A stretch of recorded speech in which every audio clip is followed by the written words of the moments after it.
we're here to celebrate our fellows, but also to celebrate their mentors, writers who have taken time out of their busy schedules to work with their fellows this year. And we are just so appreciative of all the ways in which they've given to the writers in this community over the years. So just wanted to also thank them and give a shout out to Alexander Chee, Yumna Chalala, Kaitlyn Greenidge, and Rachel Zucker, who are up here in the front and who are going to be here on stage reading alongside their fellows. So you'll get to know their work through the night. We have a fun setup for you where our readers are going to be sitting next to each other on this green couch. So it'll be super intimate and fun. And something that I wanted to announce that I'm just super excited about, and we have some folks here in the audience who I can shout out as well. We just announced our next year's Margins Fellows. So this is the 2018-2019 fellows that we're so thrilled to bring on board. Zina Aga, Picchuan Feng, Jen Liu, and Aisha Reyes. If you're in the audience, can you raise your hand? I think Picchuan is here. And yeah, Zina, thank you. Thanks for joining us. So yeah, this is just such a special night because it's been a really special year for our 4 fellows and for all of us here on the workshop staff. This group of writers is our 3rd cohort of Margins Fellows. And this is a fellowship that we built to support emerging Asian American writers based in New York City whose work we feel charts a future for Asian American literary culture. These are writers whose work we have wanted to see in the world. Writers who we are so excited to cheer on tonight and in the years to come. Through the fellowship, we work to help them establish a direction for their writing careers and to build a writing home and community here at the workshop, where we are committed to building a sanctuary for the imagination. Through the fellowship, our fellows have access to the workshop space to use as their writing home. They're paired with a mentor who are joining us here, of course, to read alongside them. They also have a chance to spend a 2 to 3 week residency up at the Millay Colony for the Arts, which is in Austerlitz, New York. It's a really beautiful space. 2 of our fellows have already been up there, and the other 2 are heading up there later this year. We also give them access to workshops here in the space. We've got an incredible writing workshops lineup, so if you're out there in the audience and want to take a writing workshop, check it out online. And also publication opportunities on our online magazine, The Margins. Our fellows met each other last spring in this room, here in this space. It was May, I think, and we were sitting around a table, and I gave them a bunch of markers and some paper, and kind of midway through our first meeting, I asked them to really chart out their plans and goals and dreams and fears for the year, but to make them concrete, because we were trying to figure out, okay, how do we really imagine what a fellowship is, and what are we wanting to get out of this, and how do we communicate that with each other? Since then, they've gone on to do so many amazing things. I'm not going to list them all here because I'm going to be introducing them, but a few highlights.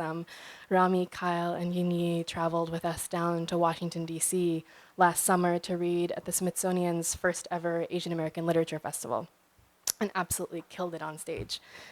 Through the year, the 4 have cooked home-cooked meals for each other, read each other's work, joined us here for meetings, built relationships with their mentors, and with so many of the other members of the AAWW staff.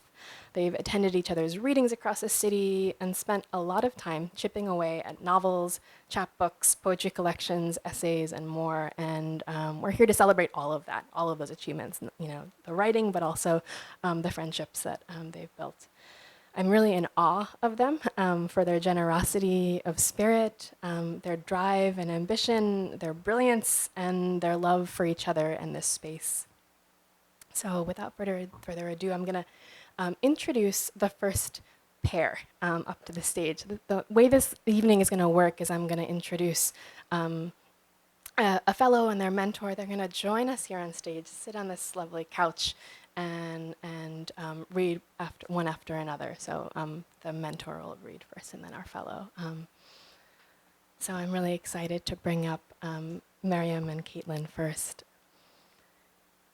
Mariam entered into the fellowship here at the workshop about a year into her MFA program at Hunter College. She was working on a novel informed by her biography as a lifelong expat and also as a twin. She was also at work on a collection of short stories set in Egypt during and after the Arab Spring, and I remember this thing that she wrote in her application for the fellowship, that my project is my attempt at defining the taste that failed revolutions leave in the mouth. That line just like stuck with me, and I think kind of exemplifies a lot of her work, that kind of sensory aspect. A child of Gulf labor migration, Mariam Bazeed is a non-binary Egyptian immigrant, writer, storyteller, poet, and performance artist. She just graduated with an MFA in fiction from Hunter this May. This summer, she'll be attending the Lambda Literary Retreat and heading to the Kimmel Harding Nelson Center for the Arts for a residency. Her play Peace Camp Org, a queer anti-Zionist musical comedy about summer camp, has been presented at La Mama Theater in New York City, the Arcola Theater in London, where she actually traveled earlier this year to perform it solo, and will be in full production as part of the Fresh Fruit Festival in New York City in July 2018. Definitely check out online. We've got the address in the chapbook where you can find out more about the dates in July, when that's going to be happening. Mariam runs a monthly world music salon in Brooklyn and is a slow student of Arabic music. Joining her on stage will be Kaitlyn Greenidge. Kaitlyn's debut novel is We Love You, Charlie Freeman, which came out in 2016 and was that year one of the New York Times critics' top 10 books of the year. Her writings appeared in the New York Times, the Wall Street Journal, Elle.com, BuzzFeed, Transition Magazine, Virginia Quarterly Review, The Believer, among others. She's the recipient of fellowships from the Whiting Foundation, the National Endowment for the Arts, and other places, and she's a contributing editor for LENNY Letter, and she lives in Brooklyn. I'm delighted to bring them both to the stage.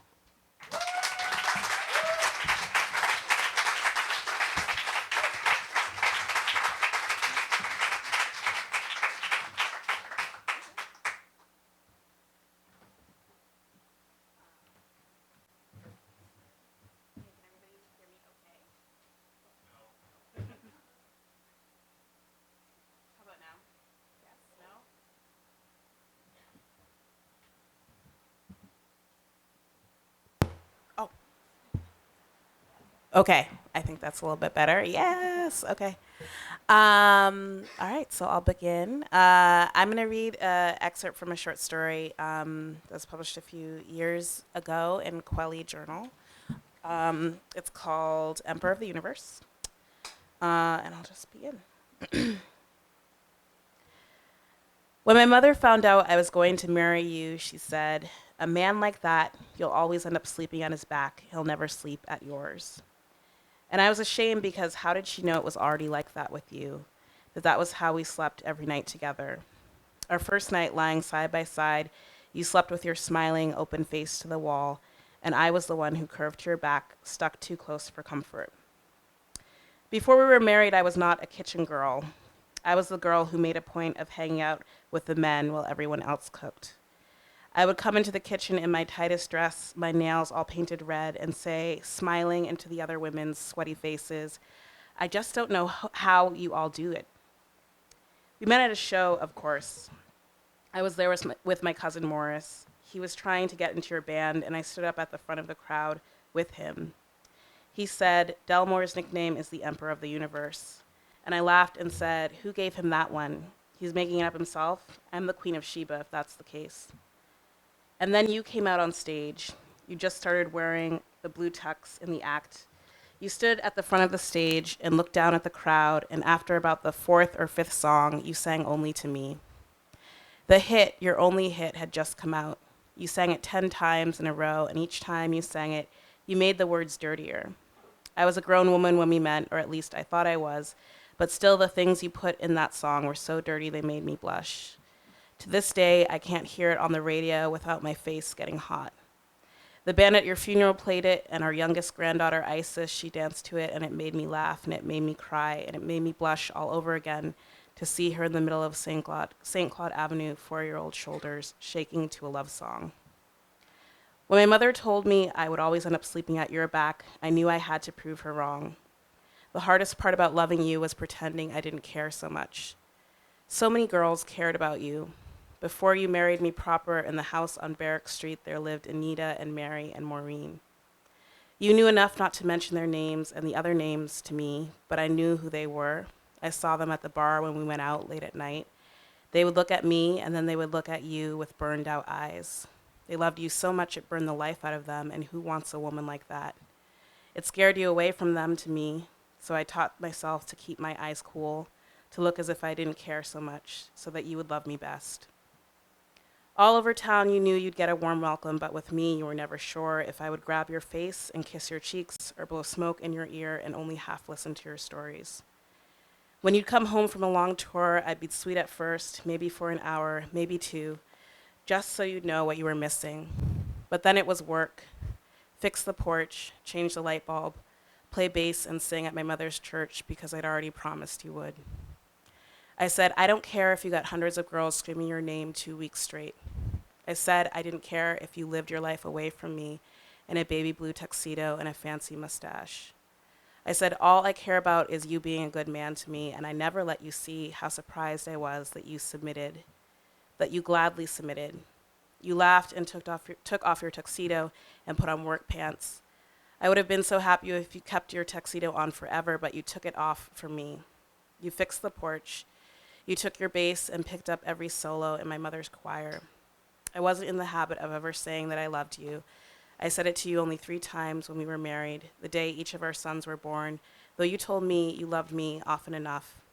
And when I wouldn't say anything back, when I would just smile, you'd wink at me and call me a cold woman. Your family wasn't fooled. It's why they hated me. They saw through it and they were frightened. When you told your sister Betty you were going to marry me, she said it would end badly, that I loved you too fierce, that my kind of love is wrong. She said women like me ruin the things they love. They will draw the breath of life out of a man till his heart stops. And when they're done, when they've ruined his very lungs, she said women like me go down one of 2 paths. They either get hysterical for what they've lost, flinch at the empty air around them, fall apart at the lightest touch, or they go the other way. They look at the love they've ruined and they become petrified, airless as a stone. Betty said when it's all over Delmore, when she's ruined the both of you, Lillian will go the hard way. Just you wait. You told Betty she was crazy, that she didn't know what she was talking about, and then you told me what she said. And I knew then that your family understood me perfectly. They recognized the darkest part of me, that I've got a weak and greedy heart. And because of this, I was ashamed. I decided then and there that your family was my enemy, and I had to get better at hiding my heart from you. I'm talking to you about my heart, but you know, if you cracked my chest open, where my heart should be, you'd only find a hungry mouth, tongue moving, teeth gnashing, ready to eat the world, and you who live in it. Nothing is ever enough for my heart. So our whole married life became me hiding my heart from you. I knew if you ever saw it for what it really was, the emptying, gaping maw of it, you couldn't love me anymore. I tricked you into loving me best. And every night for the 30 years we were married, it was you who wound yourself around me, you who stayed close to my back. You fitted your chin into the hollow of my neck and put one arm around my hip, curled the other around my shoulder, held a loose fist over my lively, sleeping heart. That's it.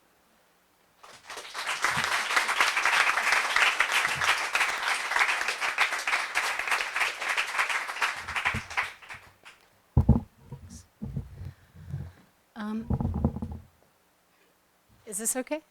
All right. I'm reading an excerpt of a short story entitled Naturalization Vacation. All you need to know is that it's the character Muhammad's 26th birthday. And he's heading to a party with his 2 friends, Patrick and Patrick. And it's a party they've been wanting to go to for a long time, though in the past, Muhammad had always found an excuse to kind of get out of it. Naturalization vacation. It didn't smell exactly amazing when they walked in, but Patrick 1 and Patrick 2 were at his back, and they'd all bought fairly pricey outfits for the night, and he couldn't think of a single reason that sounded legitimate enough for them to leave. Patrick 1 and Patrick 2 and Muhammad left their outside clothes and valuables at the coat check, each keeping a small drawstring backpack with his personal supply of condoms, lube, latex-free gloves, poppers. On one end of the dungeon was a maze of sorts, with eye holes cut out for peeping at various vertical lengths, at which several toms were already stationed, stroking themselves and one another. On the other end was an airy, open space with rubber gym mats, blue as high school, covering the floor of poured concrete. In the center of the mat sat a 5-gallon tub of Crisco, the party planner's nod to gay historicity. There were 30 or 40 men on the mat, some of them engaging one-on-one, some in small groups. All were greased up to varying degrees, wrestling or fucking or wrestle-fucking, flesh bare and shining with sweat and oil under the dim dungeon light. Patrick 1 and Patrick 2 got Muhammad a 26th birthday drink, bottoms up, and then the three of them dispersed as previously planned from one another, each to find his own pleasure.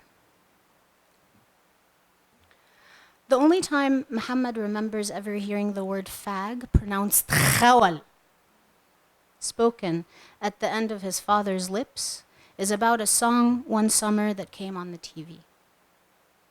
The late great Abdul Halim singing the late great Abdul Wahab. Summertime, days until Muhammad's 10th birthday. His mother, gone on a visit to her elder sister who, poor thing, lived alone in big, bustling Cairo. As with every other occasion during which his mother was away for any extended period of time, Muhammad and his father had binge-bought everything they craved that she normally didn't allow in the house, had been sitting gnawing at it together in front of the whirring fan, the balcony doors flung wide open to let in some little breeze, the TV battling for their attention with the sweaty heat. The song was Fated Gambina. She passed by us, all 50 minutes of it. Full, chock full, in instrumentation and dramatic ostentation of late career Abdul Wahab pomposity.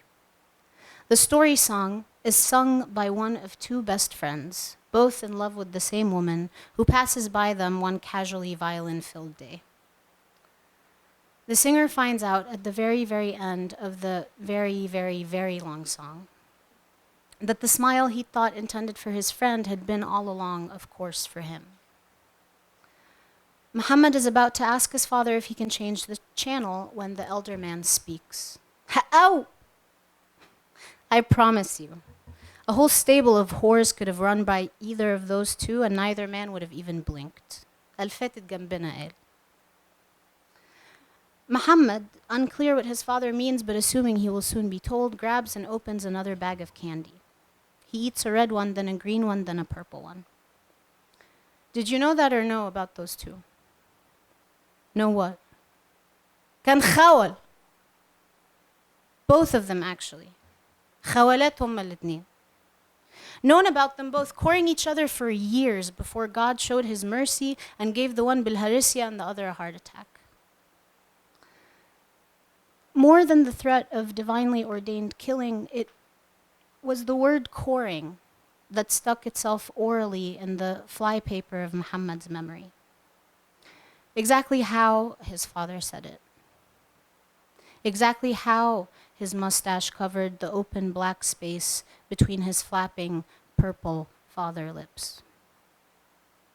Muhammad listened as his dad, around a mouthful of salted, roasted watermelon seeds, continued to chuckle as Abdul Halim the heartthrob, Abdul Halim the film star, Abdul Halim Egypt's own brown nightingale, Abdul Halim funeral attended by millions blocking the streets, sang through crashing cymbals of the woman who turned out finally to love him. It was a lesson for Muhammad, though likely not the one his father had intended, that small, single words could open up entire continents of silence. Muhammad reopened the bag of candy. As the music continued to declare itself to the still air of their living room, Muhammad ate a purple one, then a red one, then a red one, then a green one, then an orange one, then a purple one, then a red one, then a purple one, then a green one, then a green one, then a green one, then a green one. June 27th, 3 days before his 10th birthday on June 30th, 3 days before the year was scheduled to break itself in half. Of the 16th century Spanish nun, Saint Teresa of Avila, patron saint of headaches, it is known that in experiencing ecstatic union with the divine, she said, "The pain was so sharp that it made me utter several moans. So excessive was the sweetness caused me by this intense pain that I would never wish to lose it." Of the 19th century stigmatist and posthumously beatified Padre Pio, patron saint of civil defense volunteers, it is known that he'd been prone in giving himself stigmata to the most vivid of ecstasies, in which the saint was known to mutter, "My Jesus, my sweetness, how can I live without thee?" Of the 19th century Bengali mystic Ramakrishna, it is known that he described the soul as a thing that, in the grip of the highest ecstasy of self-mortification, swims joyfully in the ocean of the divine like a fish. Of the 20th century American cultural anthropologist Gail Rubin, it is known that she spent time in the catacombs of San Francisco, known for the extremity of the sex acts performed there. Of the musical playlists of the catacombs, she said, "Imagine a man standing in front of a sling, gently rocking another man whose life he holds on his arm. The top is pulling the bottom down on his hand by using the chain that connects the bottom's nipple rings. Imagine the man who is lying in that sling. His poppers hit and his resistance dissolves." Lines such as these flit through their minds and evoke their awareness of one another. "And now I'm going to take you to heaven. Feel the need in me." Of the 21st century Egyptian emigrant and khawal, Muhammad Samir Semir Ramadan, it is known that the first time he was ever fisted, he saw God, and further saw that he was good.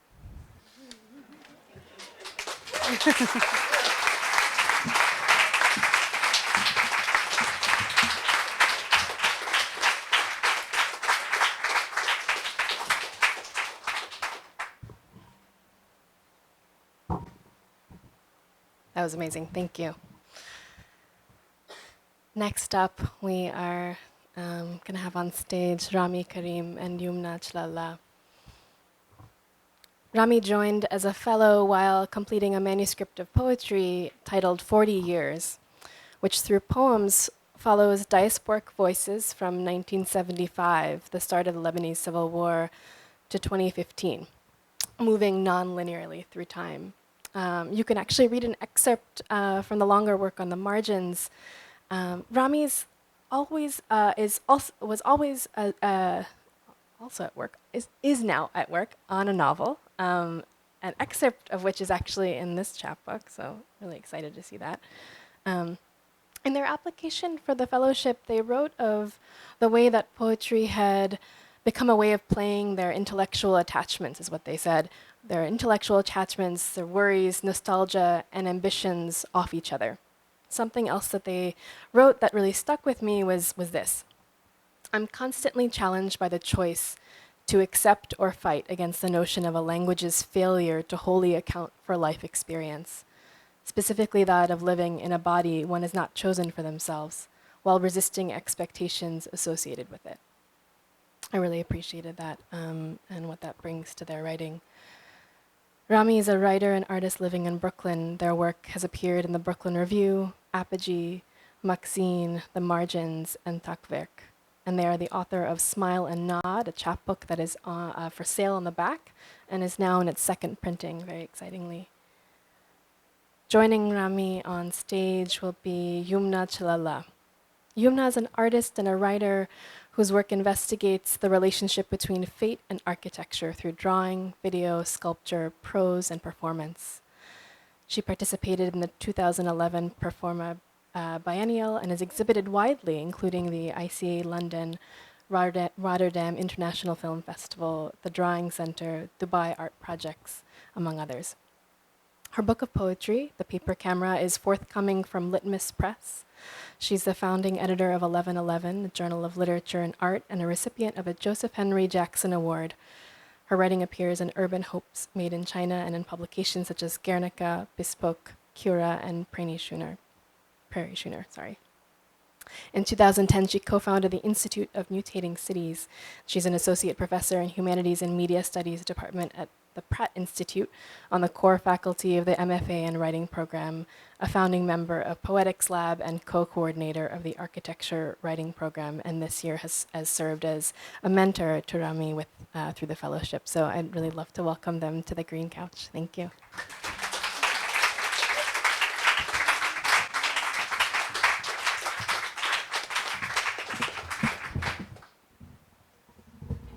We'll switch it up.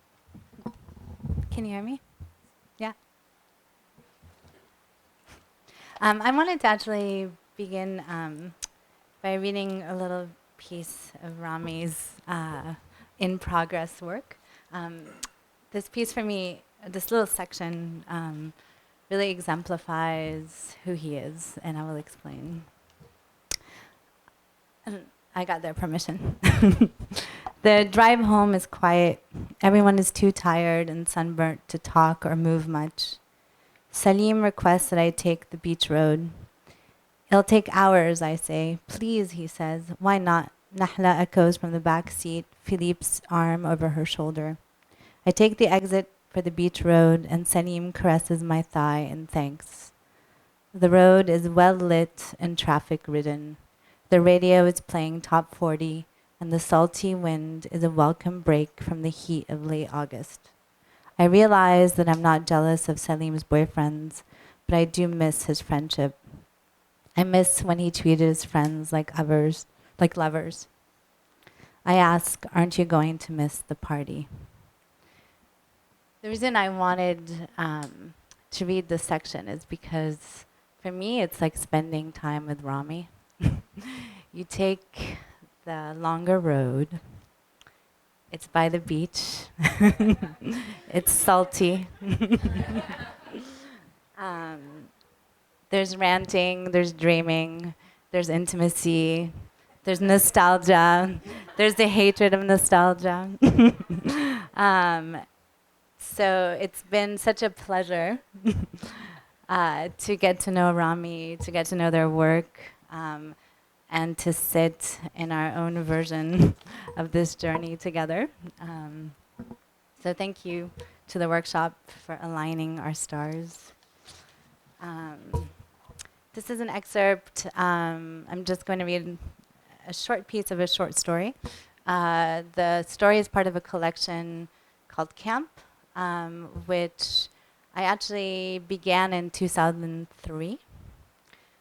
Put it down because it got a little too real. And then picked it up again a couple of years ago because now things are just real. So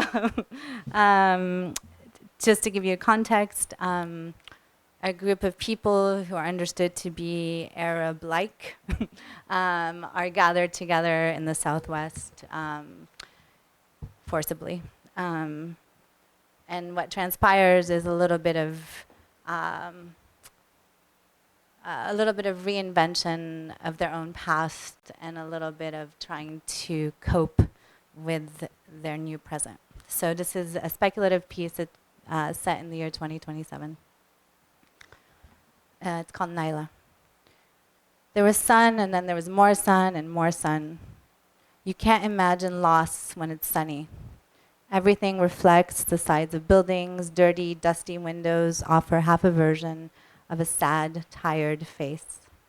You squint and rooms appear tilted, the sky unbearable, and then when like a turtle, worm, or whatever it is that burrows, you wrap thick, heavy blankets around the curtain bar and notice that dust flies everywhere. So you sneeze and secure the blankets with giant paper clips, metallic tape, anything that feels like it will protect you from the brightness for a long time. This is how I felt for the first days of my 21st year. I was still in this camp in the desert, worming my way into acceptance that years, let's count them, something like 365 times 6 plus however many days had gone by. By the end of the week, Mama pulled down the blankets and dragged me to my cousin Marwan's birthday party. He relished in his legal ability to drink, although I told him many times Legality did not matter here. Mama spent most of the night in the living room with my aunts, while Marwan and his friends entertained them by trying to dance a dabke with a group of terribly synchronized tabla drummers. Already tipsy by the time we got there, Marwan introduced us to his new girlfriend, Naila. I noticed everyone else seemed to approach her cautiously or envelop her in an airy swoop that simulated the grandeur of a hug without bodily contact. She didn't smell bad or look disheveled or unkempt. There was no obvious signs of repulsion. I asked my mom what was going on. She said, "She's a young widow," in the hushed tone of a terrible fate or a shameful secret. I immediately thought of a spider and recoiled. So when Naila sat next to me on the sticky linoleum kitchen floor and offered me the wobbly part of her spinach quiche, I hesitated. She insisted. I took a small chunk with my hands, as if like sisters, we had always shared food. The music was loud in the kitchen, a mix of bootleg DJ Khaled and De La Soul. Naila and I stayed on the floor, legs extended, bare feet against the cabinet, eating. I picked out the almonds from the rice and gave them to her. She whispered that they were a cheap substitute for pine nuts. We agreed that bread is the best utensil and that olives without pits was disgusting, as if manhandled by a machine. By the end of the night, we were friends. Naila worked part-time as an engineer. She fixed boilers, heaters, pipes. She made sure all of the internal parts worked, the heart, the liver, the organs of the building. She spoke of codes like a spy. She had a clipboard with stacks of paper that she flipped through and wrote on only in pencil. I never saw her erasing. There were numbers and barely legible words along the margins. Her soundtrack was a scribbling scratch of the pencil. When she was surrounded by the rest of her crew, mostly men who liked to yell into the air rather than speak directly with one another, she seemed feminine, like a feline cartoon character who bats her eyelashes when she wants something. She wore short skirts and belted long shirts, along with the white hard hat she carried looped around her gaudy, large gold purse. She didn't wear heels, but her shoes seemed demure, dignified, and actually, as I often told her, totally old lady-like. The leather was never scuffed or dirty. That summer, I practically lived in her apartment, a tiny place right above her late husband's family's house. I'd come over, we'd drink Prosecco, pretending we were in Italy, and invent recipes together. We traded the bubbly wine for food with Ahmad, the liquor store manager. We made him fish fattoush, lamb-stuffed eggplant, pistachio orange and cardamom cookies, and vegetarian kibbeh with extra pine nuts. Ahmad had a huge family who liked to be fed by anyone other than the aunt in charge of cooking, who vacillated between old-school kushari and weird versions of rice pilaf. We'd go out dancing until late, and it just seemed easier to sleep over. We shared the crickety pull-out bed in the living room. I'd help her fold its giant metal legs in the morning as our coffee gurgled on the stove. We ate breakfast together, dipping stale and barely thawed bread that she kept in the freezer into bowls of homemade lemonade drowning in olive oil. Then we had one more cup of coffee and went our own way. Naila never talked to me about her husband. I didn't know how long they were married, if it was arranged, if they had been super in love, or how and why he died. This was a time when so many of us had lost someone close. There was an unspoken rule not to talk about them, as if that would put you at risk, like you only existed because of their absence. I only knew what he looked like because the first time I came over, she pointed to a single photograph hanging on the refrigerator door and said, "That's him. I keep it up there. I keep it here for them," she said, pointing down at the floor that separated her from his parents and siblings. The magnet was weak, and each time she opened and closed the door, the photo swayed a little. His cheeks were reddened by the sun or the wind. He had on sunglasses, so I couldn't tell much about his eyes, his aura. He wore a collared striped blue shirt. He seemed preppy, healthy, what youth was supposed to look like.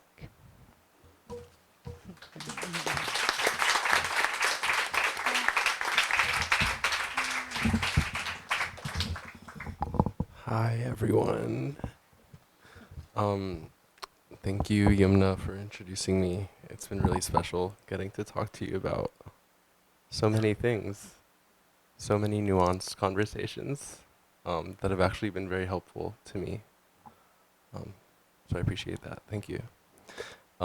Thanks for everyone at the workshop for putting this together and for having us. Thanks to all my friends for coming to see me read. It means a lot.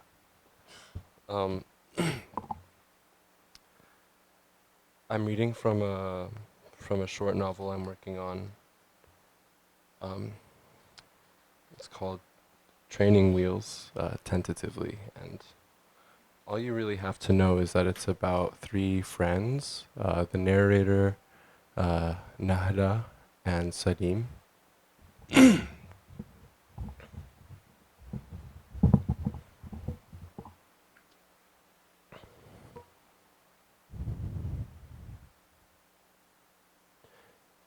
It is impossible to drive in any direction between Beirut and Kasirwan in a reasonable amount of time before sundown, so I decide to stay the night at Nahda's. We are out for drinks in Hamra, and Nahda says she invited a boy named Philippe. She pulls out her phone to show me pictures and describes him as an attractive but humble nerd. Over our first round, I tell her that someday she will have to learn how to go on dates alone, and that I know Sadim agrees. She tends to hide behind us in situations involving potential lovers. She says she wants a boyfriend, but somehow manages to sabotage every prospect. Nahda asks about my love life as I order a second round and pretend not to hear. We are both silent for a moment before she nudges my shoulder. I roll my eyes and say nothing is happening, that I'm focusing on myself. Nothing? I would welcome love if it came to me, I reply. Nahda is persistent. She asks who I'm hooking up with before being interrupted by who I presume is Fidi brushing up against her. He kisses her cheek and says hello to me without a formal introduction, which I think is perfect for Nahda. She's very sensitive to people showing effort and finds it unattractive. Philippe tells us he just got back to Beirut an hour ago. On Friday, he drove to his grandmother's in Nabatieh for a planned hike to the Israeli border with his cousins. Nahda, making an effort, asked what it looked like. He says there were paved roads in every direction, but otherwise it was the same as the Lebanese side. Sadim arrives alone with another round of beers for the table. He serves them as though dependent on our tips and slides into the booth beside me. Before I can say hello, he announces that he just left the waiter's house. They had great sex and broke up shortly after. Mutually, he says. He wanted more than I can give him. Sadim is trying to be polite in front of Philippe, as is his habit during his first meetings with straight men. The truth is that the waiter never stimulated Sadim. He told us only about his physique when they first met, and eventually it became hard to separate the sex from an ostensible courtship. Sadim isn't happy when his brain isn't moving. He's constantly analyzing and needs someone similar. I know this because we used to be lovers. Nahda introduced us in high school. She and I were classmates, and Sadim remains her downstairs neighbor in Sindidfield. We were in love for a year, and for 7 straight months I could not be without him. I required that we share a bed every night. Sadim and I remember our split differently. His explanation is long-winded, drawing on theories of love from a cursory reading of Kristeva. For me, the glib truth is that Sadim became bored.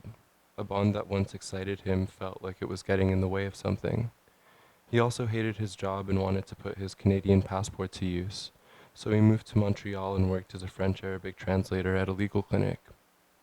On his first week back in Beirut, a year later, he met Eunice, his most recent ex.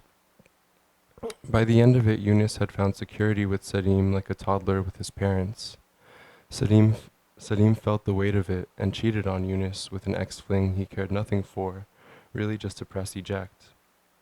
Since Eunice's love for Salim was proprietary, Salim arranged for his own theft. He confessed that night, and they fought until sunrise before completely disappearing from each other's lives. Salim touches my thigh under the table and asks if I want to go home. It's too early, but a ride would be faster than a bus, and I could use a night of rest before the beach tomorrow. On the drive home, I notice we are almost at Salim's, but it doesn't faze me. We climb the stairs to his mother's apartment and sneak into his bedroom, careful not to wake her. I decide I'm making the most of an early night and lie down to sleep. Move to your side, says Salim. He shuts off the lights.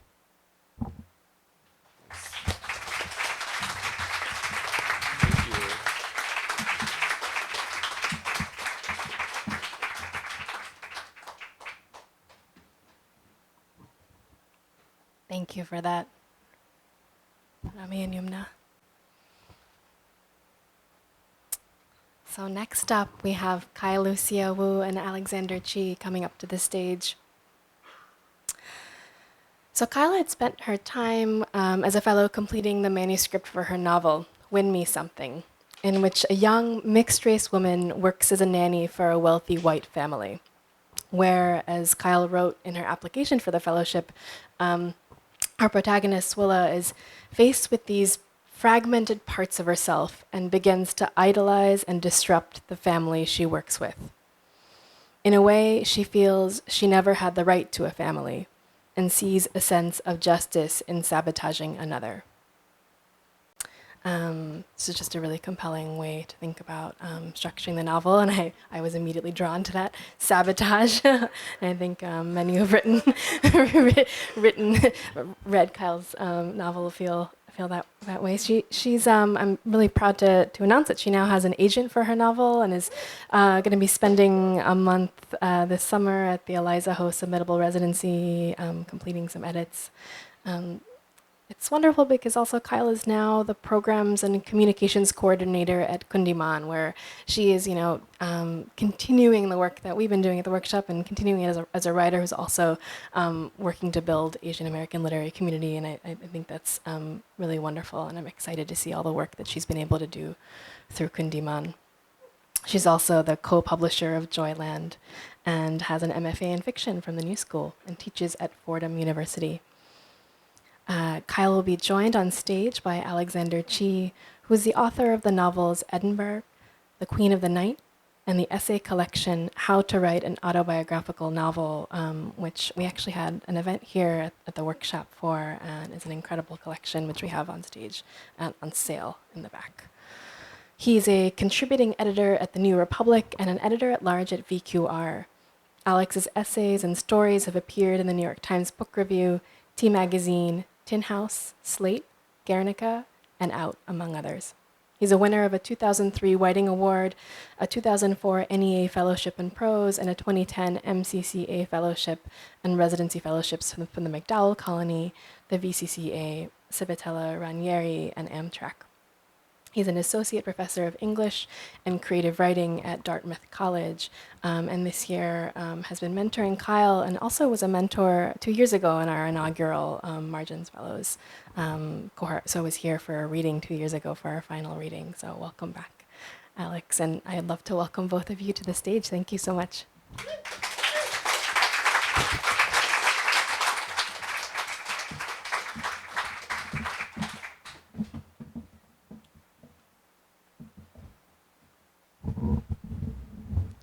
I made an effort to wear interesting shoes tonight. It's been my observation that when you read at the Asian American Writers Workshop, everyone's shoes are really cool. For example, those are good shoes. Let's see. So, no pressure. The first person I mentored was Rowan Asai Buchanan. So may you be at least as successful as that. And I think actually the novel that Kyle's been working on has this kind of extraordinary potential for the way that it's a comment on commercialism, the sort of awkward way that Asian culture can get commodified, especially to wealthy white people. The dislocations of families who are maybe not what they should be or want to be, and just are what they are. So I'm really looking forward to when it's done and when everyone else can read it.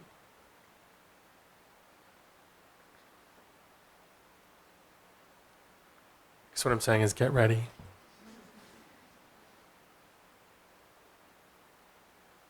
I'm going to read a short excerpt from the essay collection, How to Write an Autobiographical Novel. It's from the title essay.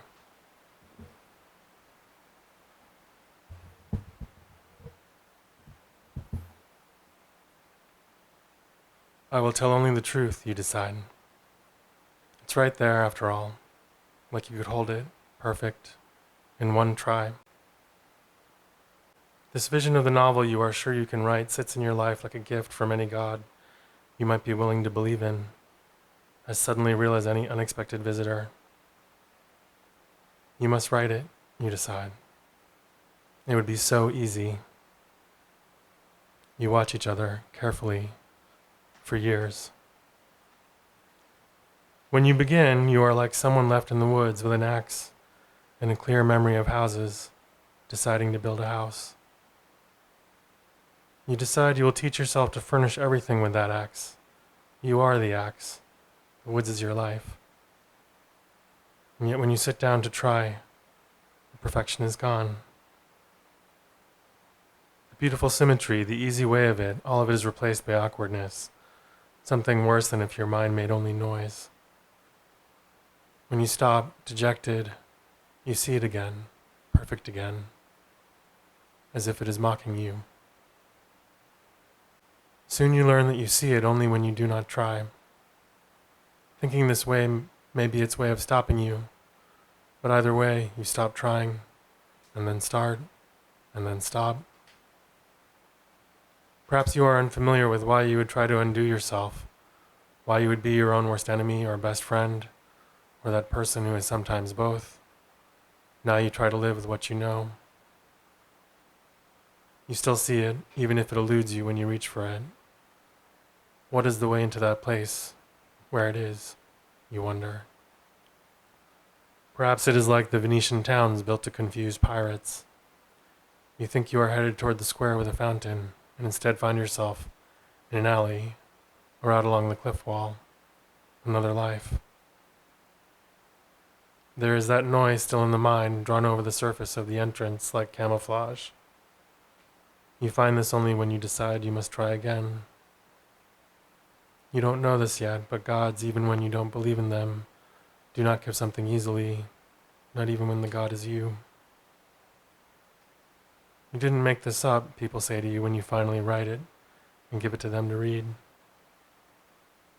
I did, you say, but you feel as if you have dropped your disguise. Is this me? They ask coldly. Their disguise also dropped. You had hoped they also would see how perfect it was. You wonder if it is them, and you forgot somehow. You are stupid in some way you didn't anticipate. The living reside uncomfortably in prose. This includes you. You, like the child who believes they are invisible because they stood in a shadow. This person, your reader, now says, there is no plot. You see this also. The novel revealed now is a string of anecdotes. You cannot see what comes before or after. The events of your life like an empty field, and you there shouting, novel. The writer who cried novel, yes. Yes, that was you. Invent something that fits the shape of what you know. To do this, use the situations but not the events of your life. Invent a character like you, but not you. You in the forest of yourself with the axe, building the house, sealing yourself within its walls. You are the ghost of the house you build and never live in, this house you make of your life. The space you occupy more like the space between the wall and the paint. This is also the difference between you and the one you have invented to be you. This golem of the self, this house, now something anyone could visit and understand. Unlike you, that is what you hope for now. This golem more or less careful than you, more or less selfish, more or less remorseful, more or less you, but not you. Or it is remorseful in exactly the same way as you, but something else is what changes as you write it, until you understand you and it are apart. If you are a professor, then the character is a professor. If you are tall, he is tall, angry, then angry, but then change other things that will make the difference. Give the character your name only if it will make this difference plain. Anything else is museum theater. Or choose a name with the same music. Invent the other characters also the same way. Or change all the names, change everything. Use the names of neither the willing nor the unwilling, especially those who will change from willing to unwilling once the novel is published and they understand what they have given you. Know that this may be anyone, even you. You do this because you must betray this character, in the way all writers betray all other characters, done to reveal the ways they are human. To do this, to do less than this, is only PR. You have invented this self because the ways you are human are not always visible to yourself. All of this is a machine to make yourself more human. For this reason, be prepared always to stop and set the novel aside until you are prepared to do what you must do. Why is it not a memoir, people will ask. I tell more truth than fiction, you might say. You hope this is true. The memoir kind of mask too, but one that insists you are only one person. All fiction is autobiographical, people say. People who say this want to believe it more than any novel itself, much less the one you wrote. It is time to speak of the price. The price is you do not get it back after you write it, whatever you took from yourself for its heart. Give this over then, only if you can make something greater than what you had.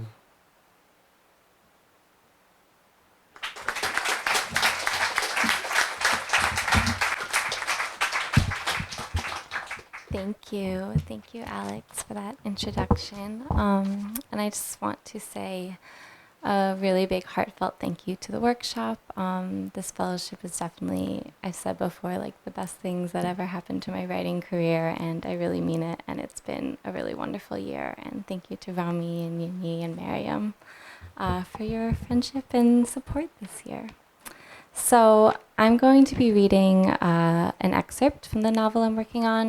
It's the one that's in the chapbook, and it's from a flashback section. I'm trying to be obsessive about sunscreen, but I just keep getting darker. I squeeze the cold white cream straight from the bottle onto my skin, and I massage it everywhere, from my hips to my ankles, circling my shoulders, pressing it into the spaces between my toes. It's like it's expired. It sinks into my skin, but still I catch tan lines from the straps of my shirts or the ropes on my sandals. I stand in front of the mirror and stare at the gradient changes in my skin, the pale white of my breasts and the triangles on my ass, so white and bright they look reflective.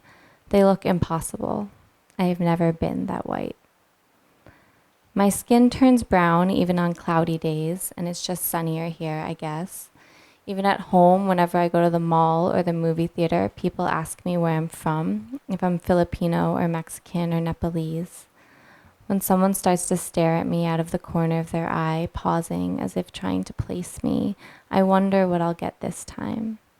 If I remind them of their manicurist or their housekeeper or their brother's new wife, if my skin looks like burnt sugar or dried caramel or the foamy top of an espresso shot, if they'll swear I must be Peruvian or Native American or Hawaiian, that they know someone who looks just like me. And sometimes I wish I could stand talking to them for even a second longer so I could ask them to explain, so I could see if any of them had proof that I wasn't so alone. My dad and his family live about an hour away from where I live with my mom, and everything is sun-soaked, sun-drenched, sun-ravaged. The windows are wide and tall, and the yard is green and hungry, damp to the touch, always invisibly watered and sucking in moisture. The bedroom I stay in has white sheets, a white comforter, a dresser, and a desk that match in their white lacquered sheen. The curtains that drape in front of the windows are sheer, whispery, nothing that shields from the sunlight. It's July, so nighttime doesn't come until 9, and even then it feels like the moon hangs in front of my window, a stubborn nightlight I can't unplug. My dad is frying eggs for everyone, so when I walk into the kitchen, he fries me some too. He pushes plates toward his daughters on the counter and plucks 2 brown eggs from their carton. It's a muddy-colored cardboard package, not that Easter pink foam we have at my mom's. He cracks 2 shells in his hands, and they hiss angrily when they hit the skillet, 3 breakfasts in. 2 pieces of bread pop up blackened out of the toaster. I wonder if they'd been for him until he remembered me. There are 3 stools at the counter, and his daughters are at 2 of them. My stepmother's at the kitchen table, drinking coffee, doing a crossword, her picked-over plate pushed to the side, toast with 2 round bites in it, and egg cut into pieces. He pushes a plate toward the last empty stool, and I edge onto the seat and pull it toward me. The egg is browned, fried, and though I can see the suggestion of the round yellow yolk, I can also see where it broke in the pan, where it was cooked for so long that it wouldn't spill out. It's how the girls are eating theirs. I don't know how to tell him I only like soft, runny yolks, the kind that flood onto everything around them. The chalky yellow of a fried egg looks to me like something gone bad, dried over, crumbling in between the spaces of your fork. I remembered poached, over easy, even scrambled, from the times he picked me up and taken me to diners for breakfast.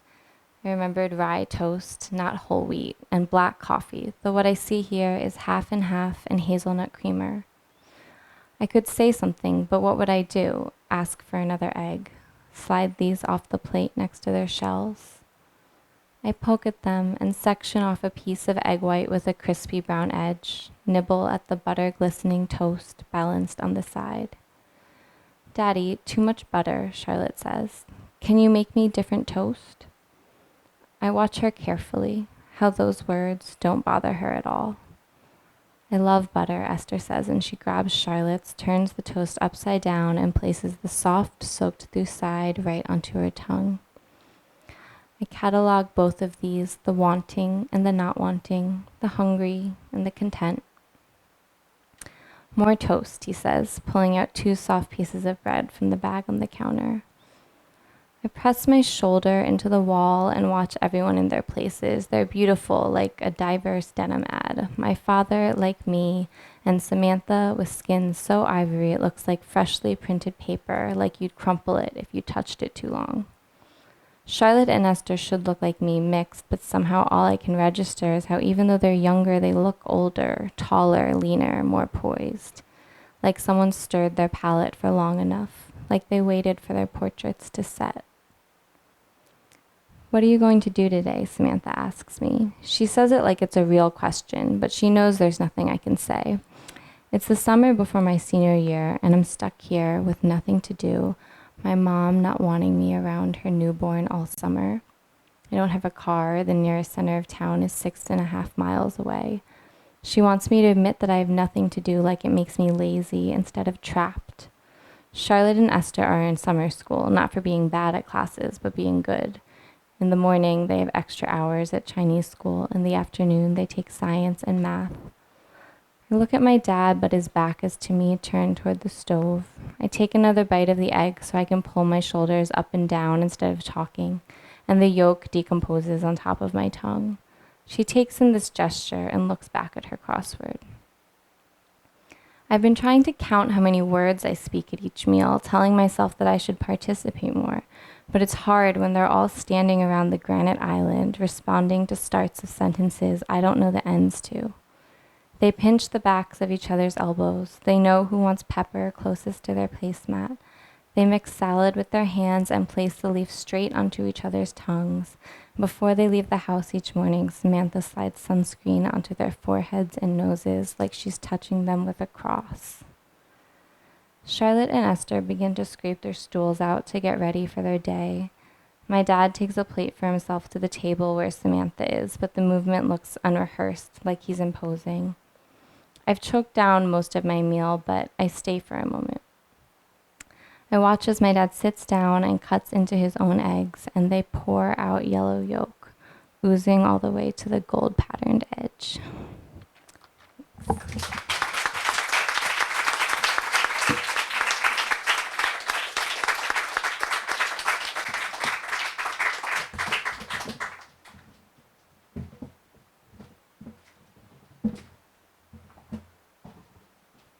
Thank you so much, Kyle and Alex. That was wonderful.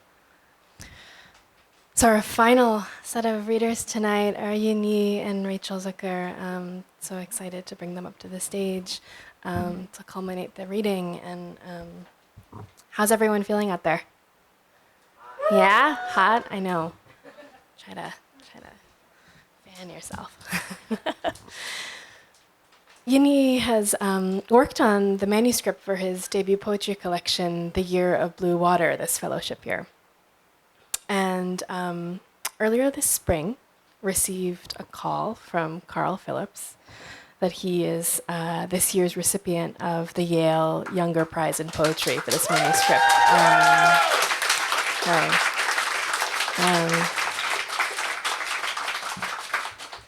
I had the great pleasure of talking to Yin Yi that day, and we were both jumping up and down, and, across the country from each other, and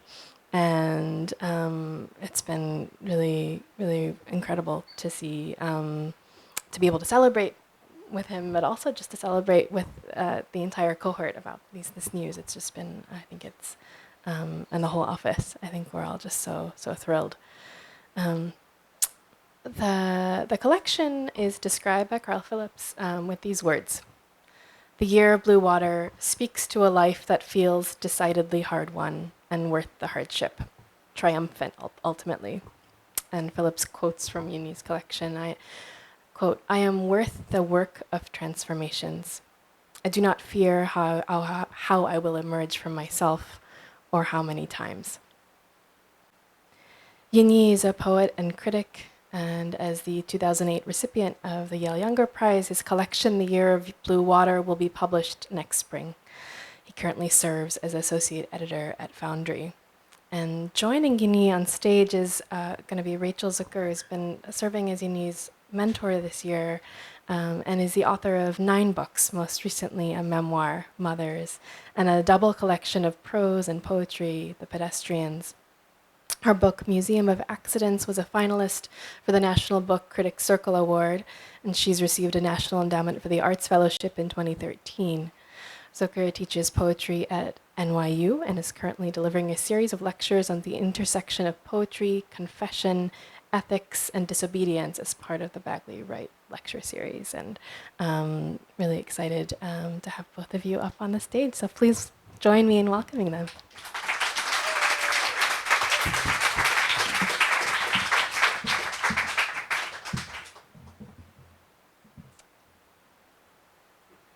We don't know what we're doing. I'm supposed to go first. Yes. You go second. Okay. It has been a total thrill to be Yin Yi's mentor. I just can't even tell you. And in fact, I won't tell you because I'm learning so many things from Yin Yi, including that our relationship is private.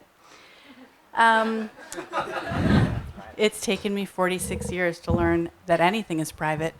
I will say that some of the things that Yin Yi has taught me or invited me to think about in my own work are the role of maximalism, accumulation, motherhood as a gender. We never even really talked about that. So I'll read you this poem, which is so clearly finished. We cannot make them happy, behave, passionate, patient, safe, sorry. Here, we say, except when we, just a minute, we say, hold on, we cry, we are calling, calling for, calling out for. Anyway, we have no money, time, book, patience, mind, we have lost it. We menarched to the beat. Now we parry, we pause, we post, we meno. Huddling in bathrooms, we are texting, not resting, reading, not reading. We are actually not huddled, we are hiding. We are along, pretending to be alone. Take this, we say to each other. Try this, we say. Rename the pills, we say. With this pill, I withstand the onslaught of, and with this pill, I am able to withstand the sight of suffering. With this rancid sublingual, I will remember to try and try and try and try to say, that was a terrible summer, when it is still that season, still that terrible. We say, whatever is happening, say it in past tense, because that makes it easier.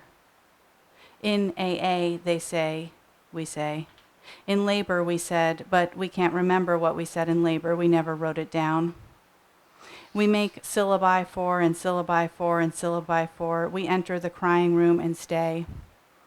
We cannot afford to go to the crying room all the time. We say, remember the years we spent in the crying room when we are still in the crying room. We say, would you like to join me in giving up control for 1 week, day, hour, moment? We say, yeah, I don't know what that means either.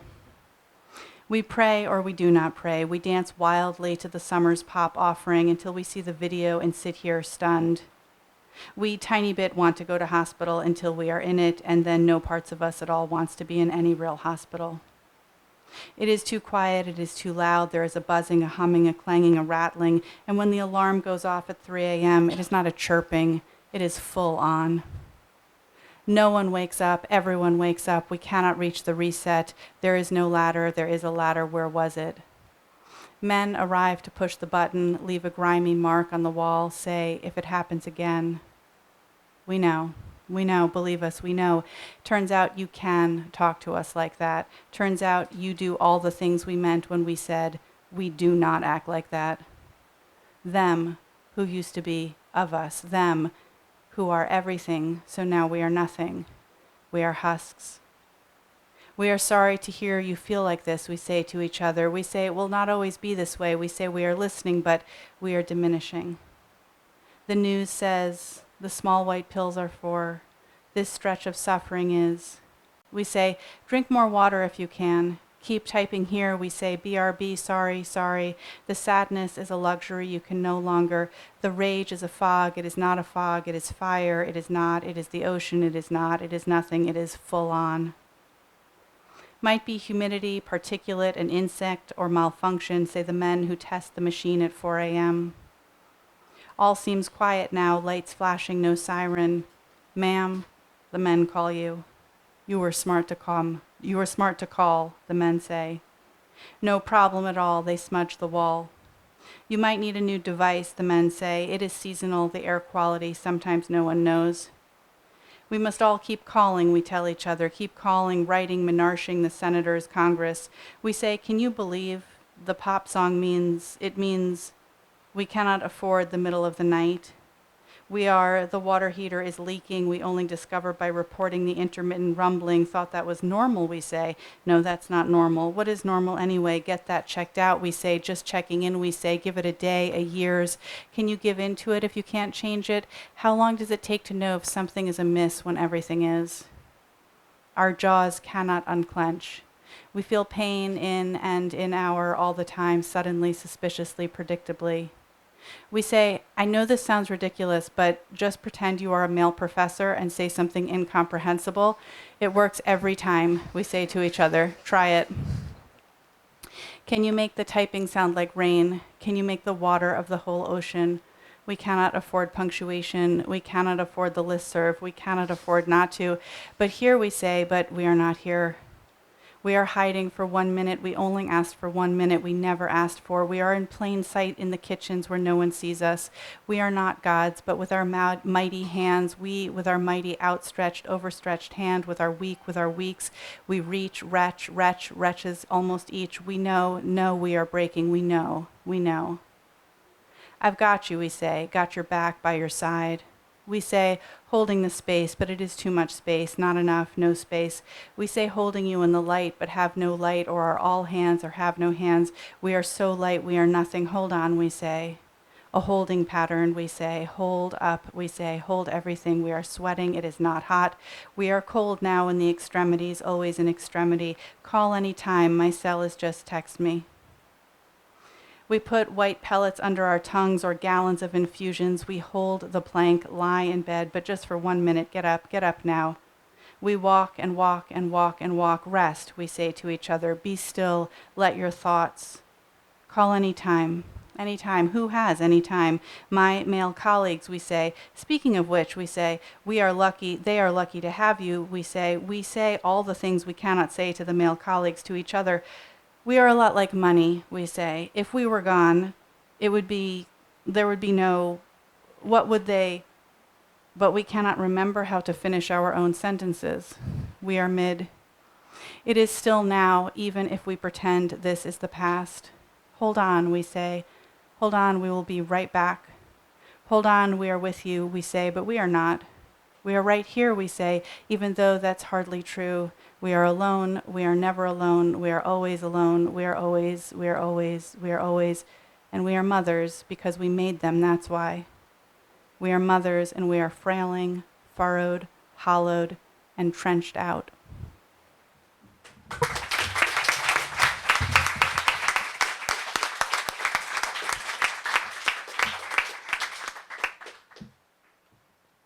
I got to read along with you. I know, I saw that. Are you mad? Okay.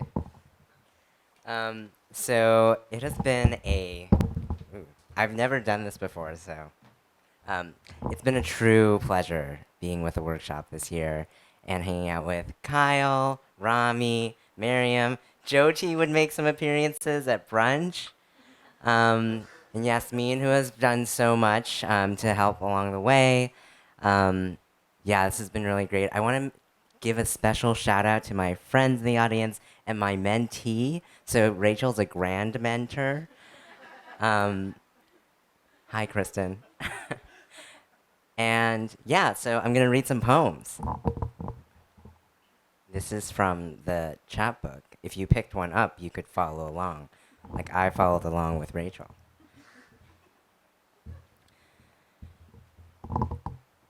POC inbox. Your policy board application, one message. Hello, Yin Yi. Thank you for your application to the policy board.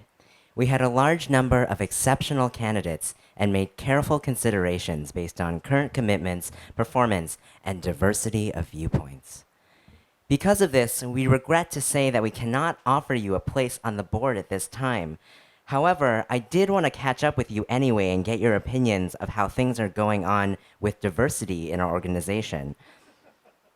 I've scheduled some time on your calendar for you to provide me with this feedback. Very best, Michael Brian Adams. POC mentor, suggestions, one message. Dear Yin Yi, we at Queer Scholarship Organization recently launched a diversity initiative and have no POC women mentors readily involved in the project. We then remembered you from your participation at our diversity panel in the fall. Do you know anyone, or are you interested in helping out? It's been hard to find a queer POC woman in the tech industry, and you are a rare bird. I know you're busy, but let me know and I'll connect you. Regards, Morgan Marvin, Community Outreach. Engineering quality discussion, 2 messages. Adding Yanyi because it seems she wasn't added to the original thread. Yanyi, can you send your notes from the meeting? Obviously, I took notes. Feminists with Computers, New York, 5 messages. Congratulations! Your talk has been selected for our 2nd annual Feminists with Computers conference on April 1st. Please respond to confirm your participation in the conference. If you haven't purchased your ticket yet, now's the time to do so. Regards, Elizabeth Jane, CEO, Feminists with Computers. Hello, Elizabeth. Thank you for writing and for accepting my proposal. Unfortunately, it is not feasible for me to write and deliver a talk within a span of a week, as much as I'd like to do the presentation. Thanks so much for the opportunity and for the work you do to make it happen. Best, Yin Yi. Hey, Yan Yu. Would really for you to do a talk. You may not believe you can do it, but it's really possible to put together a talk in that time sent from my iPhone. Elizabeth. Thank you, but I am sure that that is not enough time for me to produce a high-quality, thoughtful presentation that I would like to create. I appreciate your reaching out and for the opportunity. Yan Yu. It would be really valuable for women of color at the conference if you give a presentation. Think about it and get back to me. You still have time. Sent from my iPhone.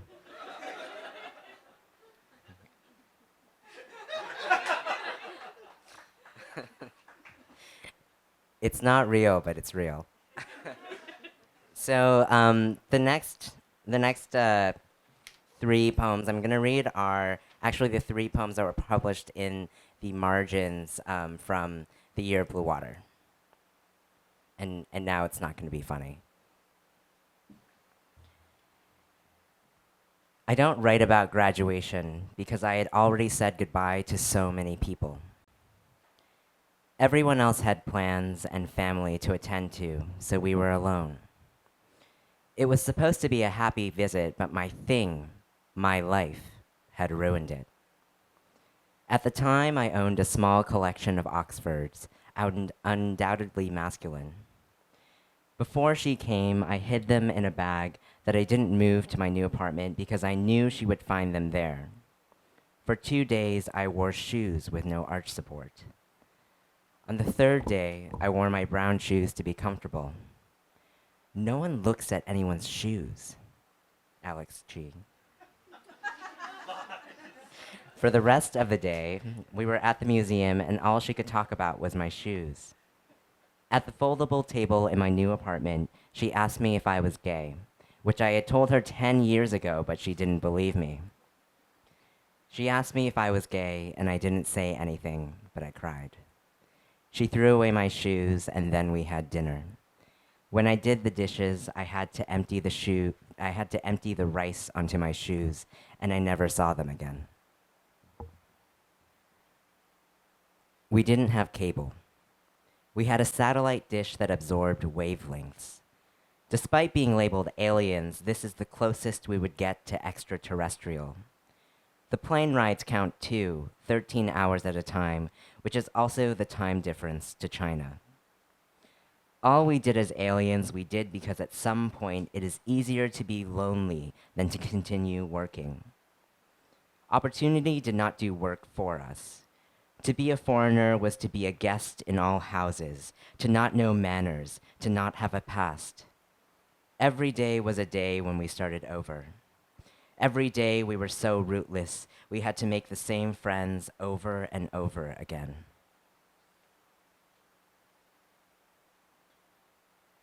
She tells me she feels guilty for giving birth to me. What I am, I've gone further than gambling, drug addiction, death. I've killed the image of her daughter. I tell her she must feel so much pain, that I understand what she's going through. Then I hang up. Karaoke with Teresa Tung. In a poem that is not yet good. I am not yet good in the home my parents made to survive a little more familiarly. My parents don't know what they want. I know what they want, and I know I won't give it to them. Inheritance, or what to do with knowledge. It calls me. I have to sing it out.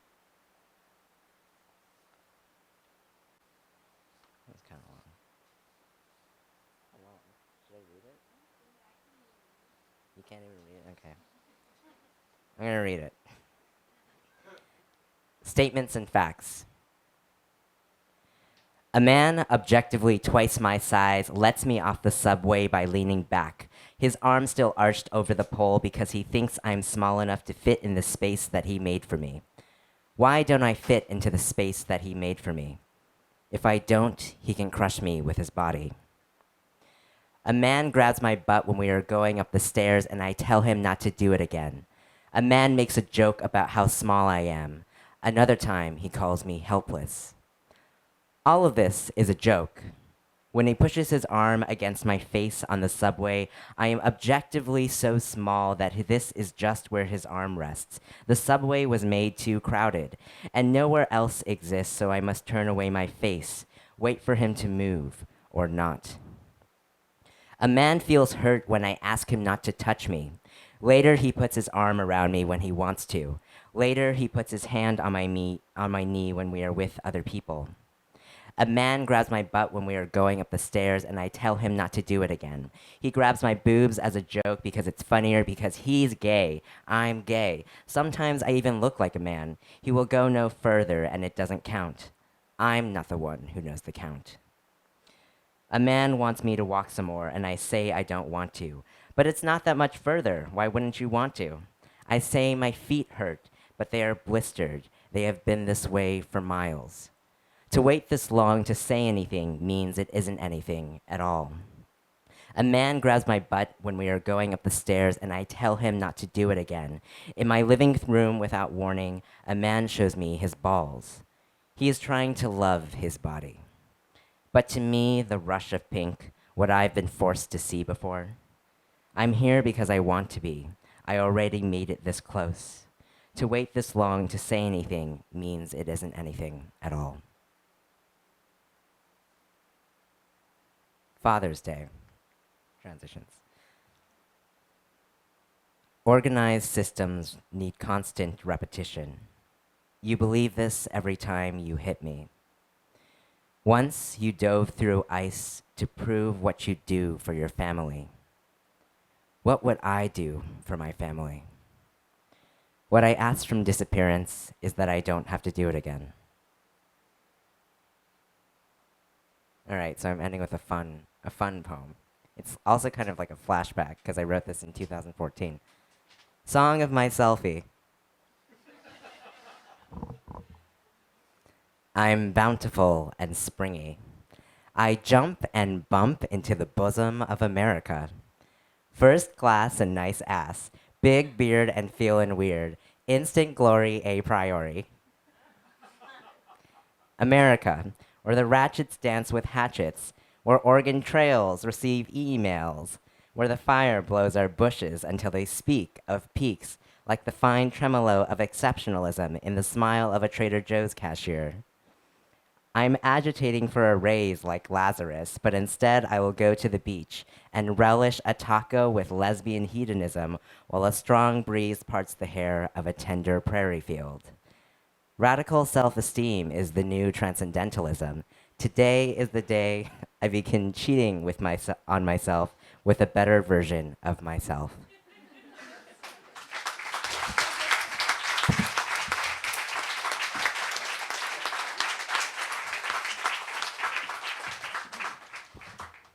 All right, let's give another round of applause for all of our fellows, all of their mentors.